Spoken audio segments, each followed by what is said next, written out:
what's up? This is Dave. Hey, what's going on? This is Brandon. This is Adam. And this is Joshua, and you are now tuned into PVD Horror. I think you added an R to the end of your name. All right. Joshua. In Rhode Island, we don't say ours. We put on a blinker, and we drive the car. That's why I was yeah. So here we go. So we are here to talk about the Texas Chainsaw Massacre 2022 version and give everyone our thoughts and takes. Brandon, would you mind giving us a quick synopsis of the storyline you just read? You don't have to read that word for word though, because that was ridiculous. Oh, God. So basically, it's after 50 years of hiding Leatherface, he returns to terrorize a group of kids who accidentally disrupt his carefully shielded world in Texas town home. Like I don't agree with how it was set up or whatever, but I think a lot of people hate it, but I don't think the film was bad. I don't think Wow, you just went straight for it. Yeah. All right. He gutted it, man. So 50 years later.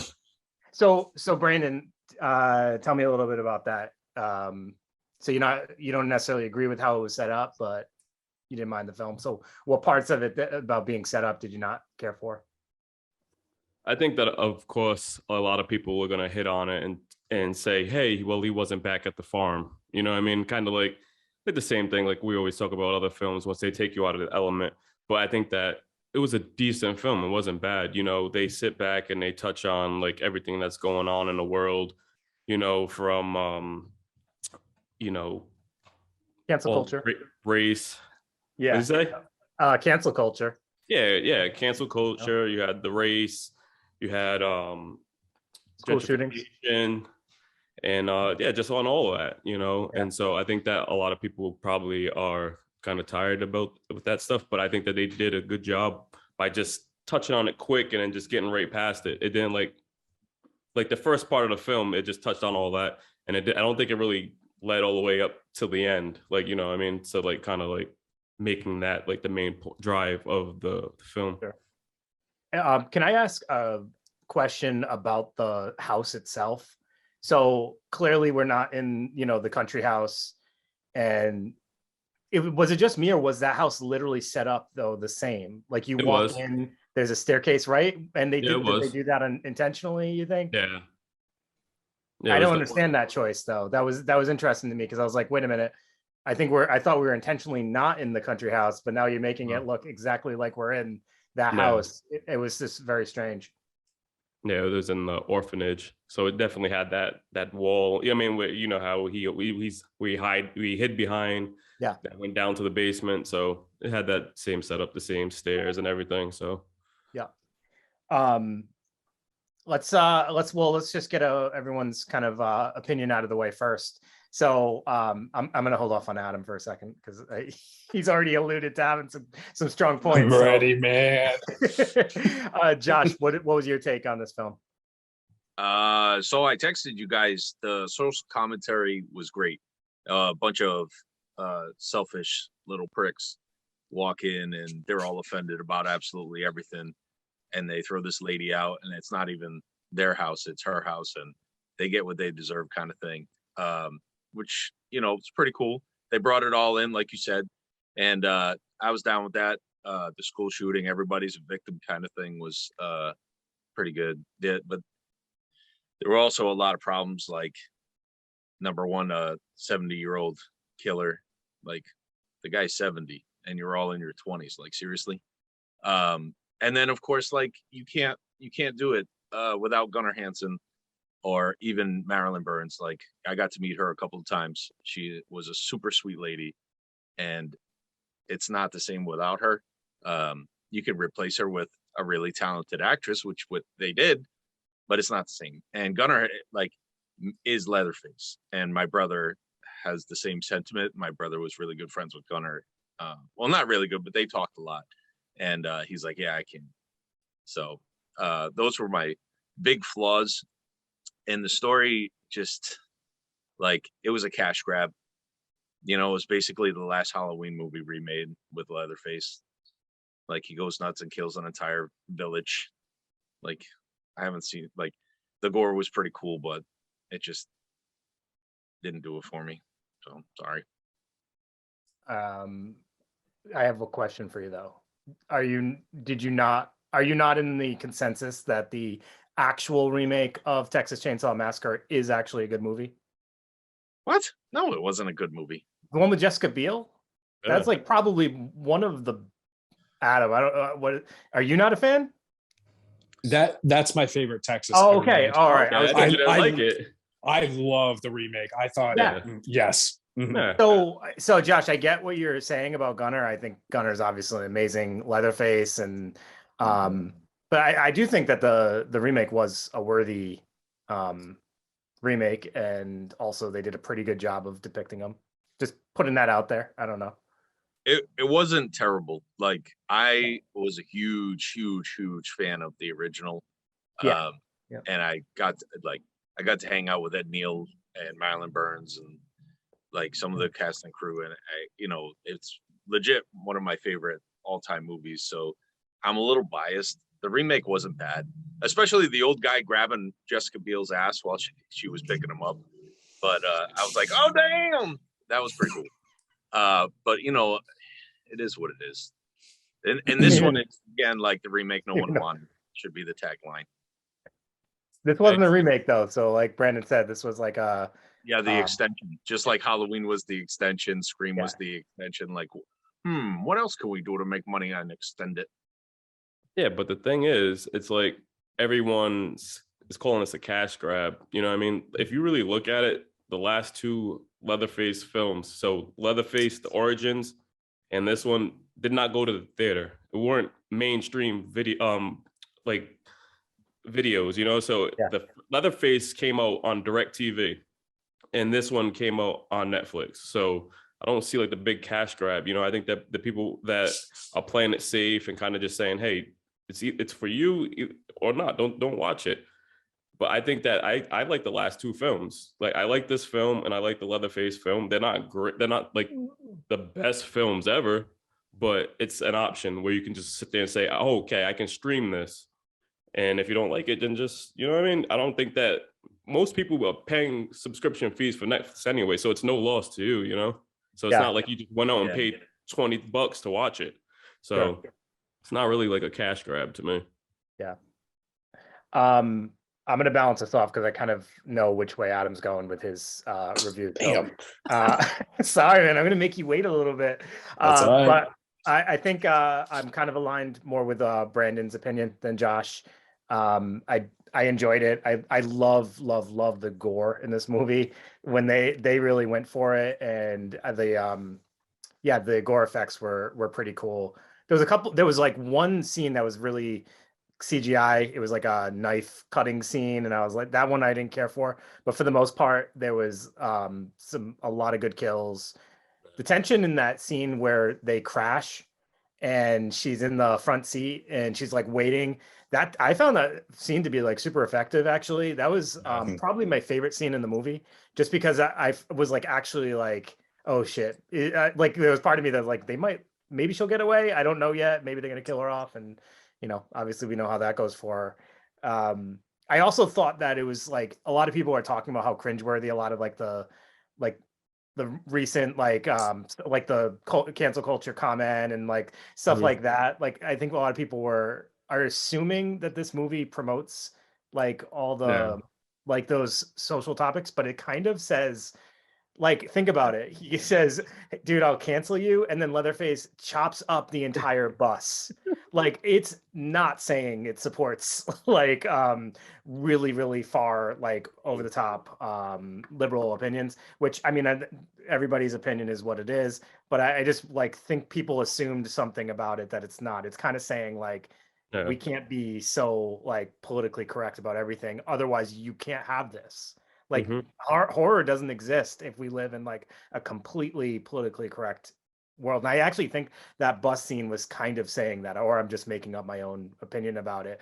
But like that, to me, that spoke like so much when he just went and like brutalized everybody. And they were like, the most like politically correct types of people, but they were also hypocritical too at the same time, which was I think was also important, which I think is like another message they're trying to send. So yeah, I mean, I could have done without some of that stuff, but I think it was sending an okay message. And I also I did not like the characters too much, but that could have been intentional. Brandon, what's the name of the girl that we connect with sometimes on Instagram? So that's Jessica Elaine. She's a friend of the show. She stars in the film as Catherine. So she's basically like the banker that comes and kind of shows up and coordinates everything That's awesome. at the event. Yeah, she also starred in the movie Thriller that's on Netflix. Yeah. So you can check that out. That's also streaming now. She was like the only character that I actually liked in the film. I was kind of like, I wish she was the lead instead of the leads we got. So like that was like part of the problem, but then it made it that much easier to watch all of them get killed, I guess. It was funny because I messaged her earlier and I was like, damn, why'd Leatherface have to do you like that? She goes, I know, right? It was like sad that he killed her off, but like her kill was actually really cool too. So that was really great. And the only other part that, well, I guess there was a few other things I would have tweaked if I had the opportunity, like Sally Hardesty's character, which I'm sure Adam's going to talk about, so I'll leave that to him. And then the other part,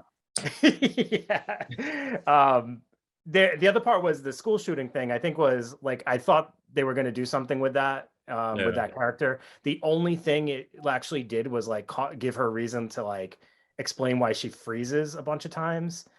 And I don't know, I felt like her redeeming moment could have been way bigger than it ended up being. It kind of felt a little lackluster, and then she gets carried away in a car that drives on its own, which was hilarious. Did you guys watch after the credits? I forgot to go back. I didn't watch it yet. You didn't watch after the credits? Not yet. I just heard about it today, actually. Watch it later. All right, Adam. So let's hear what you have to say. It's my turn. So what I kind of described to a lot of people, this movie was almost just like it's a very beautiful painting that I love looking at because with a lot of Texas movies, like I'm not a huge fan of the franchise in general. It's just not my thing. So like, but there's definitely some impressive cinematography that even like the worst ones have. Like it's just fun to look at. And so it's a very beautifully shot film. And that's probably the only thing I could even say about it. And that's like its only redeeming factor to me. Like I couldn't remember any of the characters' names. There was just so much that it was so forgettable.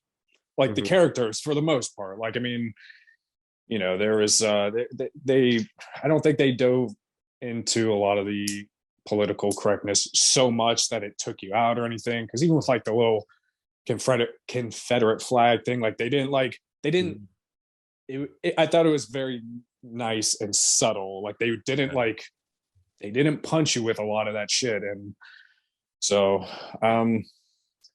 and there's just like he said, my opinion on set, I felt like she was one of the most wasted opportunities.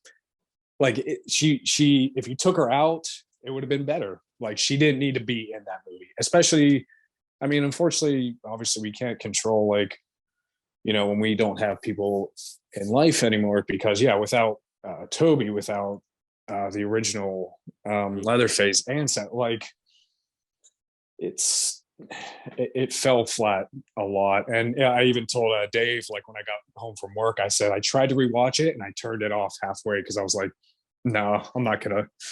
I know enough about this to talk about it with you guys. So yeah. Oh, I'm sorry. Go ahead. No. I was gonna touch on, you know, that whole situation with Sally. I think that this film had gotten something right, that, you know, because I like in the comments, if you see people going back and forth, you'll see something like, oh, this was better than Halloween Kills. And some people are like, what the fuck are you talking about? That's not better than Halloween Kills. And if you ask me, I think it is. So, like, you know, I'm gonna be real. And even if it takes it back to like Halloween 2018, Like when me and Dave were watching that film, and when Michael has Jamie Lee Curtis at the door, I'm like, they should have had him snap her fucking neck and make the other two girls the main actresses like that to take out Mike. And when they killed Sally in this film, I was like, wow, like this film got it right. This is what they needed to do, because it's just adds shock value to it. And then it's like, wow, you didn't see it coming like so soon. And so it was just like, all right, well, you thought something was going to happen more between them. And so that's the same thing. I wish Halloween 2018 did that with Jamie Lee Curtis and focused more on Michael doing whatever, because it's like, you want to say cash grab. That's the thing. Every movie coming back, it's Michael and Jamie Lee Curtis all the time. That's a cash grab. These last two Halloween movies weren't great. And then you see people like forcing it, saying, oh, I love this film. I love this film. And then you see people hating on this film where it was just like a good time. Like I watched this movie with my kids and everything. I was just kind of surprised from like everything that was going on, because I went into it saying, hey, this is a Netflix film. I'm not going to expect much from it. And the kills like got everything done, and it went through. And you know what? It made me feel like I was watching Wrong Turns again. Oh yeah, it definitely had Wrong Turn vibes. Yeah. Oh, all day. Yeah. And I was I agree with you on that, Brandon. I did have a lot of fun watching this. Like, I was really upset that no Gunner, no Marilyn. Like, but the social commentary was good, and then the kills. Like, I was like, holy shit! Like all the blood and guts that weren't in the first film, and then there was a lot of other, through the franchise, and they did all right. But this one was like, man, all out, balls to the wall, chainsawing people up, and I'm like, I had a lot of fun watching it. I was like, get that motherfucker! And the bus scene, man, I was coming out of my seat. And then the end when she got killed, I was all about that dude. That was like, I wish he wasn't 70, and I wish it wasn't a continuation. Fast though. He's fast for a 70-year-old man. He beat that girl. Like I don't know too many 70, and he took that guy's arm, like snapped it right up, and I'm like, you guys don't know any other 70-year-olds that was moving like that? You guys didn't just watch Halloween Kills? Mike wasn't moving like that either. Mike wasn't just moving like that in Halloween Kills, so I don't understand. Like I seen that a lot of people were like, oh, he's just moving all fast for an old man. I'm like, but nobody was saying nothing when fucking Mike was breakdancing and slicing people up at the end, though, right? Oh yeah. I said something about that. So there's a guy at the gym. He's 150 pounds. He's 73, and he deadlifts 350. So I've seen 70-year-old guys that are strong. I've seen 70-year-old guys that can move, but I've never seen a 70-year-old man be going through an entire bus full of 20-year-olds. As much as I loved it, I'm like, get him, and then I'm like, oh, he might break a hip, So. But hold on, let me bring it back to that guy Richard, that was like the mechanic and everything that was working on the house. He was giving Leatherface a run for his money. He had him up against the window and shit. You know what I mean? So it kind of showed that his strength wasn't all the way there, but then he had the weapons and he hit him in the leg. Oh, that was awesome. That was pretty cool. But then he still had him against the window, and he was like, Leatherface was struggling, and then he looked over to the glass and like kind of just slammed his head. So if that wasn't there, I feel as though like, that guy could have got him, at some point in the movie. So at that point, it showed me like, okay, well, it's a little realistic right here. He was going to get his ass beat, but he had to use the weapons. I do wish that when they killed Sally, she would have just stayed dead.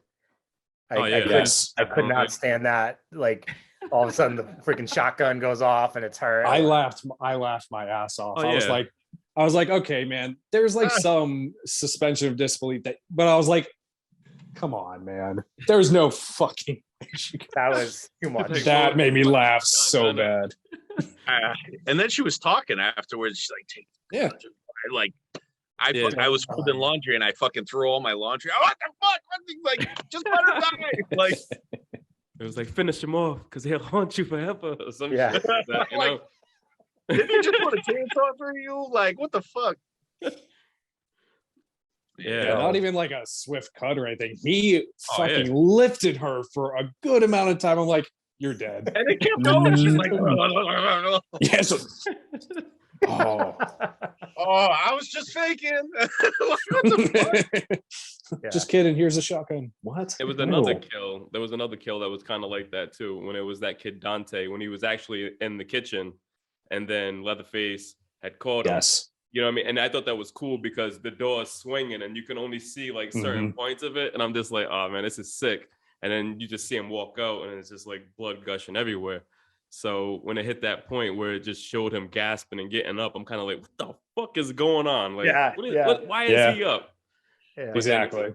And then when he got outside, his mouth was all cut up. And then so it was funny because Lauren had pointed out this to me, that, you know, when he was having that argument with the lady in the orphanage about the title, about the house, and he said something about the race thing, and she goes, "You watch your mouth, boy." And so Leatherface was hearing it, and now look at his fucking mouth, you know? Yeah, there you That's go. smart. Yeah. Okay. That's a I good was catch. like, all right. That was, And then there was pretty that cool. tender moment with him and the mechanic holding hands. They did a lot of stuff like that, like with the flag and with the dynamic with the mechanic, where they kind of wanted you to assume it was going to go one direction, but then it kind of like wanted you to see that everybody has like redeemable qualities and stuff like that, and not everything's as straightforward as you think. So I guess that was kind of like the big running theme of the movie. Now, let me ask you this about the water scene. How'd you guys feel about that at the end when you know, they go in the water and then she pops up, and then I was actually talking to the Guts guys on Friday, and they pointed out that that was like a straight up like end of the Friday 13th scene right there when Jason comes out of the water. Except he looked a lot different coming out of that water. It was like looked like a seal flying in the air. I was just curious what you guys thought about that.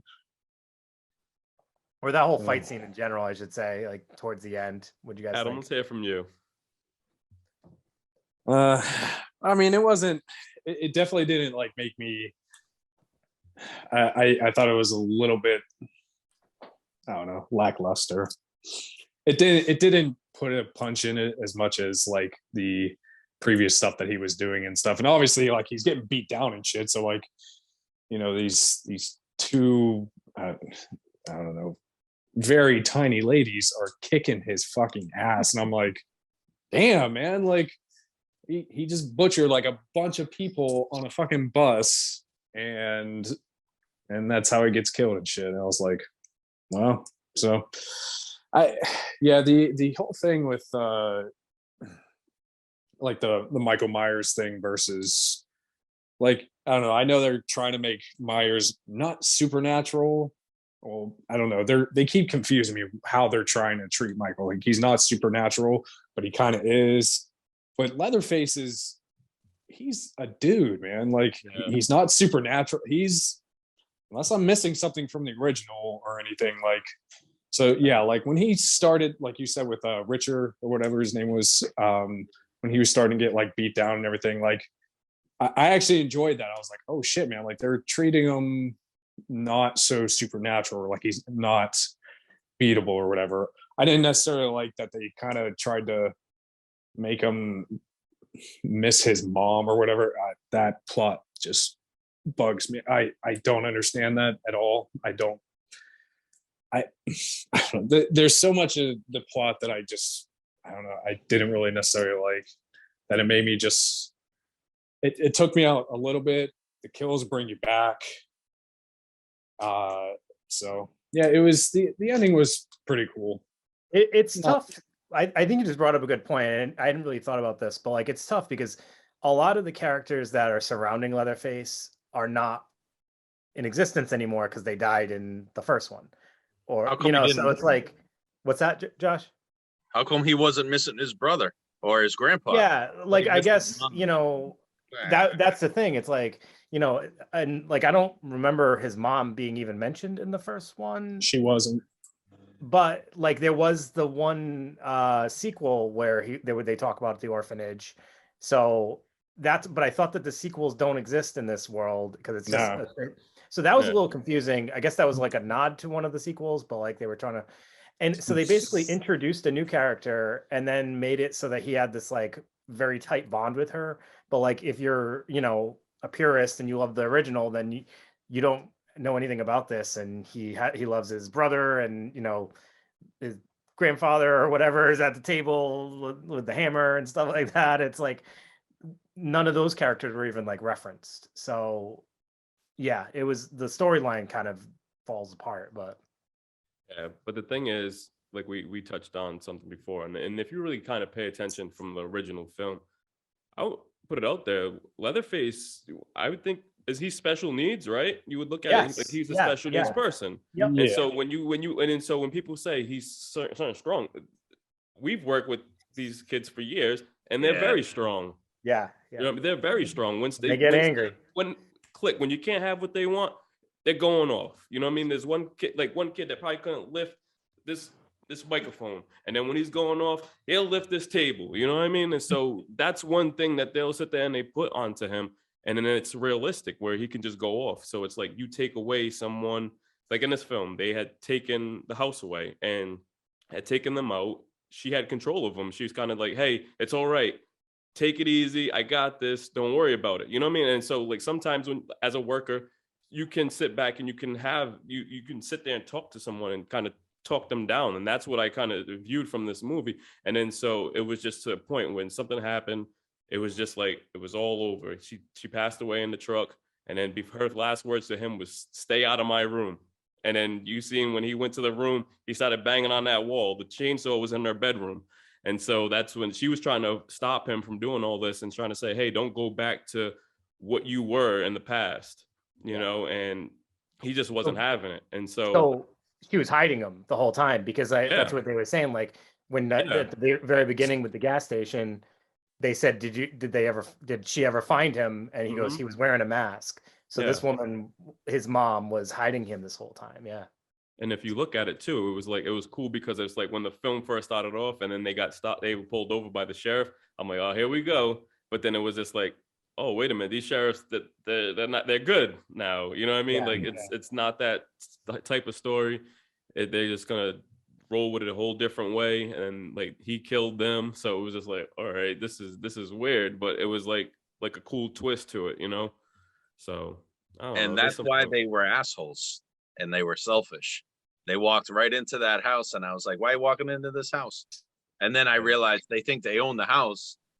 And here's this like elderly woman with an oxygen tank who obviously has like a mentally handicapped person. And you're just going to, throw him out. Like, what the fuck? What's the matter with you? The lady's 80. Like, is it really going to hurt her to stay there? She only going to live like 5 more days, So I was getting pissed right out the gate at the main characters. I was like, who the hell are you to do that? Like, and I get it, like, oh, I own this, but then you find out they don't really own it, and I was like, well, you kind of get what you deserve, Like, I don't know if I could live with myself if I walked into a house thinking I own it, and then like throwing out an elderly lady and her handicapped child, like, you know what I mean? Which is kind of like what the curly girl went through, like, yeah, kind of feeling all up, like guilty about that, and to the point where she was even like kind of accepting of her own death at the end, when we actually thought it was going to happen. So before we wrap up, I want to ask you guys about that scene. Were you guys expecting that when they drive away in the automatic car and then he comes out? I was thinking he was going to be in front of the car because he came out of the water, he got shot like 20 times, and then what did him in? She hit him with a chainsaw, like in the chin. Like that's what killed him. Like his head was still intact. He just fell back in the water. Yeah, I was looking too. I was like, the water 5 minutes earlier, like he ain't dead. I was looking for it to see if the chainsaw like actually did like real damage, and it didn't look like it. So I was like, oh, all right. Yeah, and I looked for it too. I was like, his face is still there. Yeah. So I was like, he's gonna like stand in front of the car or something. And then they put it on autopilot. I was like, oh man. But then when he grabbed her, I was like, that's what I'm looking for. So it was pretty cool when he was standing there. It was a little different than the original, but I was like, oh, that's a cool scene. Yeah. Like, I'm down with that scene. Yeah. What'd you think, Adam? I mean, it was it was kind of funny, like when you see her like driving, or well, the car driving off and shit. I laughed, but I still thought it was like cool, like the whole, like when the sister died. Like it was a cool scene because it was very well done. But it was quite humorous when she's just like hanging off the roof and shit. I was like, okay,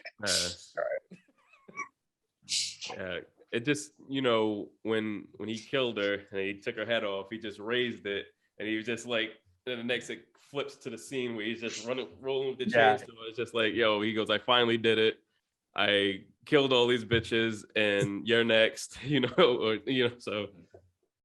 I loved how if you guys noticed during that scene, when it flashes back to him doing that, you start to pull away as if you were the girl in the car. I love that like effect that they did, because she cannot help her at that point. And that, I just wanted to bring something up that has nothing to do with the movie. So people were obviously talking about this movie all weekend, same as when Scream came out. But everybody was super tight-lipped about Scream. I did read like a couple of weeks later, some people were complaining about people giving spoilers and stuff like that. This movie though, I saw like the day it was out, people were making videos of scenes from the movie. I saw this scene actually on someone's feed, and I was like, damn it. Like, when I actually realized that was about to happen, because we're at the end of the movie and I'm like, that still didn't happen. That was freaking annoying. So, just for anybody listening, don't do that. don't put movie scenes in your wait a little bit. I mean, we were doing the Scream reviews, and we were like wondering if we should do spoilers on movies that came out in the 90s. So like, it's it's you gotta give people a chance to be able to be surprised still. We got to look at it too. Like we said, it was streaming on Netflix. Somebody was going to pull that. And so even this week too, I don't know what's going on, but I know the release of Scream is coming out on March 1st, but there's a HD copy going around. And, there's one page, he's sitting there posting all the kills and everything like that. And people are sitting there, spoilers. I saw that. Spoilers. I'm like, what the fuck are they doing? I'm like, because at the same time, this film's not out. And you can get in trouble for that. And he's putting like full scenes on, so I was kind of like, what the fuck is going on? A great point to that is somebody, I actually read it a few times now, people who are like immunocompromised and stuff like that and aren't going to the movie theaters yet are like, they want to see it, but they're like, I can't go to the theater at this point yet. So, why are you spoiling this for me? It's only been a few months. I mean, it came out January 14th. Shut your fucking mouth. Yeah. I said a few months. Yeah, it's only been a little bit over a month. That's crazy. But all right. So let's just real quick go around and just say, would you recommend people watch this movie? We already know if you liked it or not. Would you recommend it? Brandon? Yes, I would recommend this film. Like, just go into it. Don't have any expectations. Don't set them too high. I mean, if you're a big Leatherface fan or slasher fan, I think you'll enjoy this film. So give it a shot. Yeah. Josh? If you're going to be drinking or getting high or at a party, this is probably the movie. If you want something serious, then this is probably not the movie. Interesting. Yes. Interesting coming from Josh. Okay. Adam. So despite our little talk here, I think if you're a slasher fan and you can just go in and enjoy some good ass gore, because it's a very beautifully done movie, cinematography wise and everything, and gore wise. So if you like that shit and you can just look past some really idiotic plot lines, I would actually recommend this movie, because it's a good time despite certain flaws. And I am also going to say I would recommend this film. Like I said, if you love gore, this is definitely a good movie for that. It's a good time. It's kind of mindless. You don't have to think a ton. It's probably better if you're not thinking when you're watching it, because then you're analyzing all the plot holes like we've been doing. Hey, Adam, I want to ask you a quick question. Do you think if this was not labeled a direct movie from the original, or if they even gave it a different name or something, do you think you would have enjoyed it more? Damn, dude, that's a good question.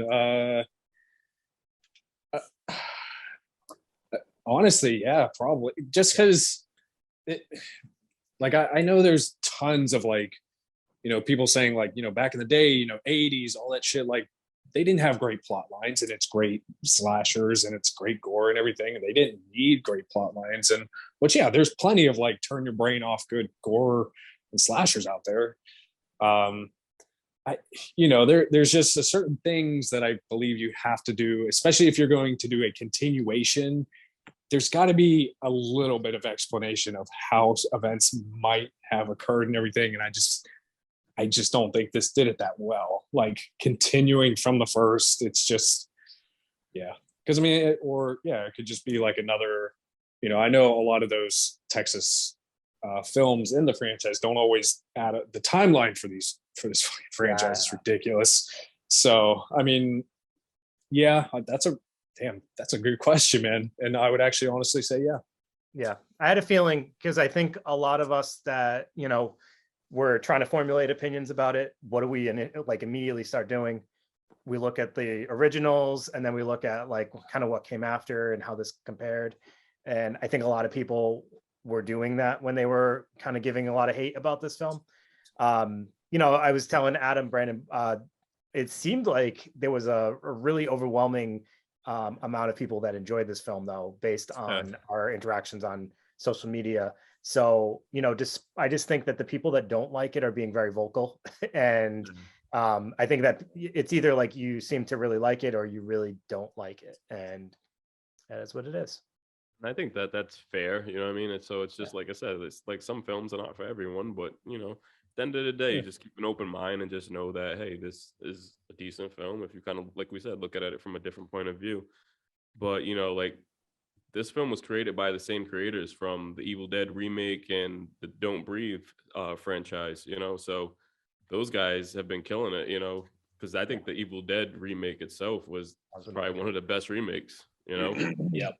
So right here, you can tell they were probably just having fun with it. And if you didn't pay attention and stay to the end of the credits, well, I'll just spoil it right now for you because we talked about the whole film.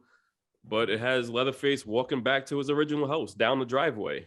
Oh. And so I think that the next film is just going to be fucking crazy because awesome. it got everything out of the way that got him to this where he was at. Now he's back home where he doesn't have anyone saying, hey, you can't do this, you can't do that. I think that the next film we see, someone's going to fucking walk on his properties, fucking him up, and it's going to be crazy. Yeah. So that's all you can look for, and so yeah, it probably will actually be a lot crazier because now you don't have like, I mean, I know she was caring for him and and trying to like hide him, but now that nobody's there to be like, yeah, don't do this shit. Like, I think he like almost came back more to who he was as this maniac and shit. And if there is a next one, it'll be hopefully even more gory. I don't know. It truly feels like everybody watched this movie this weekend. So hopefully they really do pay attention to the amount of views this got, and like just people wanted to see this, whether they wanted to hate it or they wanted to like it. People wanted to see it. So yeah. That's true. Well, I think that about wraps us up on this Texas Chainsaw Massacre review. So, if you disagree, agree with us, please let us know. Hit us up on social media. And Adam, thanks again for joining us, man. This is always a pleasure. Thanks for having me. Absolutely. All right, guys. So signing off, this is Dave. Brandon. Adam. And this is Joshua. Have a good night.